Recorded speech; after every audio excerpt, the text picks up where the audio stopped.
As you head out this weekend with your family running errands, will you be driving down a road to ruin without even knowing it?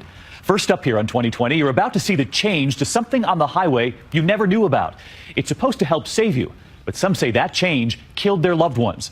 A 2020 investigation unfolding right before your eyes tonight. Brian Ross asking the tough questions, looking out for you. Just after midnight on Interstate 40 in North Carolina, where a guardrail meant to protect almost killed.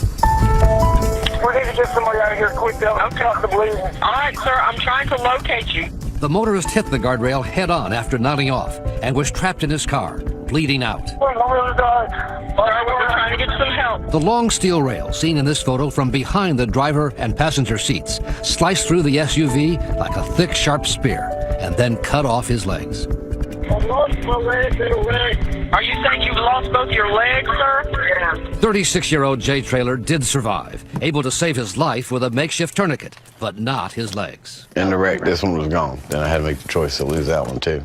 It wasn't supposed to happen. This test film from 15 years ago shows how a guardrail is supposed to absorb the impact, even in a head-on crash at 62 miles per hour. The truck hits what's called the end terminal, which, like a sled on a rail, moves along the guardrail, absorbing the impact and deflecting and spewing the rail off to the side. That's not what happened with Jay Traylor. Had the guardrails done their job, I probably would have walked away just going, damn, I'm an idiot. Traylor and a growing number of accident victims across the country are suing the company that makes the guardrails, Trinity Industries of Texas. Among the allegations, as laid out by one of the lawyers in the case, Stephen Lawrence, that the company tried to save a few dollars by quietly making some slight changes. That's not all they changed. In the design of what's called the Trinity ET Plus. This is the original 5-inch ET Plus, and this is the modified 4-inch ET Plus. And that 1 inch you're saying makes a significant difference. It makes all the difference in the world. This animation shows what lawyers suing Trinity say happens with the original, gliding along the rail and diverting it to the side. And what they say can happen with the modified version. The thinner terminal jams up, breaks off, and the rail drives through the vehicle. The impact is the guardrail does not have the room to expand like it needs to save your life. 31-year-old Rebecca Dreyer, a single mom from Pennsylvania, says she too was a victim of the change in the guardrail design, which pierced her car and cut off her right leg. I didn't understand exactly what had happened because I didn't realize that it essentially was a spear that came through my car. Rebecca, among those now suing Trinity, became angry and upset as she looked at the photos from her accident, the first time she had seen them. I very well could have not walked away from that. Wow. That's me. By some estimates, there are now 500,000 of the redesigned Trinity guardrail terminals on highways across the country. Almost every state uses them. This failed. This is a classic failure.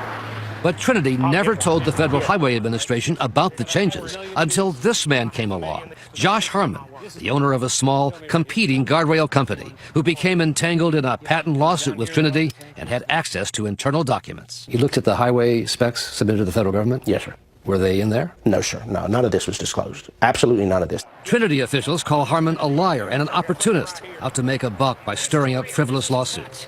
But he says he's out to prove a rash of accidents are tied to the guardrail changes kept secret from the government. They call you a sleazy operator. No, I'm sure they do. If I'm crazy, it's irrelevant. It's killing people. That's the most important thing here. What I am has no bearing whatsoever. The fact that I found it, let's address that. The company says the changes Harmon is talking about were inadvertently omitted when it submitted documents to the Federal Highway Administration.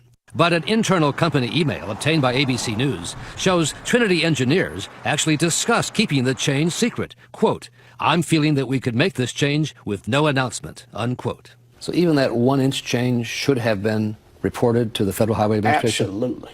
You have to ask your question, why would you change it? What's the motivation for changing the 1 inch? Harmon says it's all about the bottom line, trying to increase profits at Trinity, something the company denies.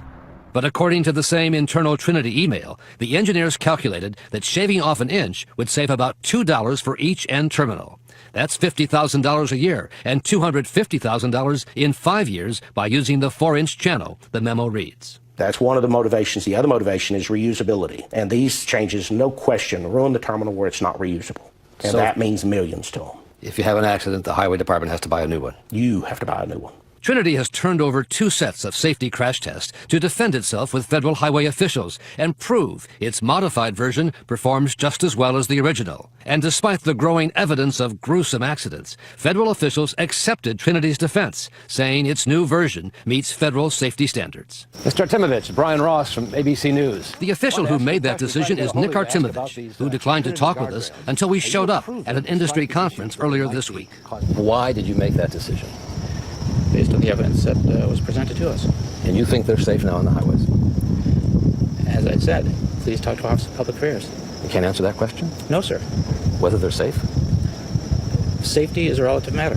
Artemovich is the same official who once expressed concern that it is hard to ignore the fatal results. But after Trinity officials asked for what they called an intimate meeting with him, Artemovich decided there was no problem with the new guardrail terminals.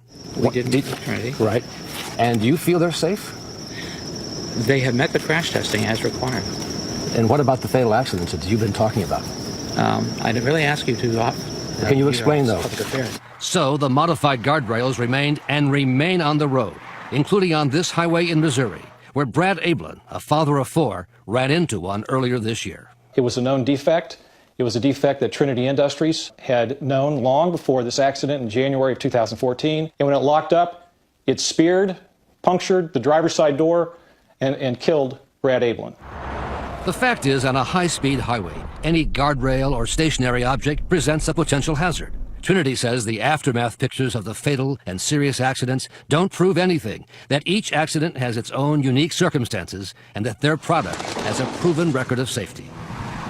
Even so, federal highway officials told 2020 this week that a nationwide review of the safety of all guardrails will soon begin. For Rebecca Dreyer, still dealing with the loss of her leg, not soon enough. They know what's wrong with them. Change the heads back to the ones that were safe, that weren't failing, that weren't having these problems.